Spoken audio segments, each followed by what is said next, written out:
Hello again, this is Ginger Crystal Faith from Golden Canyon Properties in sunny Livermore, California. This is the second part of Smart Buyer series, the secret science and art of making an offer.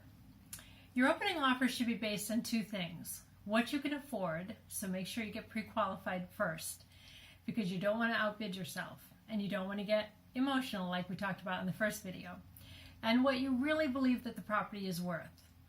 Now, when making your bid something that's fair and reasonable and that won't offend the seller.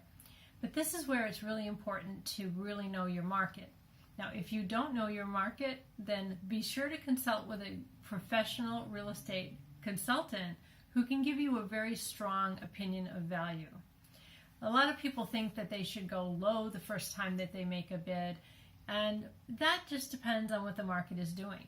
Do we have a buyer's market or a seller's market?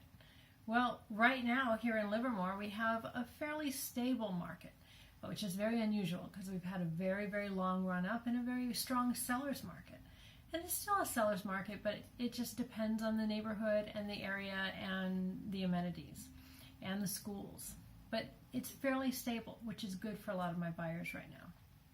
So you need to look carefully at what some of the other homes sold for within the same school district, in the same area, the same type of property. You don't want to be comparing a Victorian to a ranch and expect to get a proper assessment. And you also want to get what we call the great equalizer. What is the price per square foot based on that type of house? Also, see if your neighbors have any plans to put up a tennis court or anything that could obstruct your view. What's going on in the neighborhood? Is there a Walmart coming up soon nearby? What's the general dynamic of the area? That'll help you. Now, believe it or not, sellers respect an oddball number, and they're more likely to take it seriously.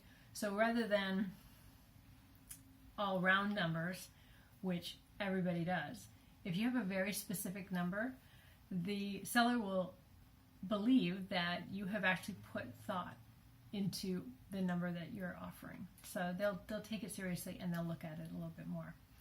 So that's the secret science of and art of making an offer. That's number 2 in our series of Smart Buyers. On your team, Ginger Crystal Faith from Golden Canyon Properties.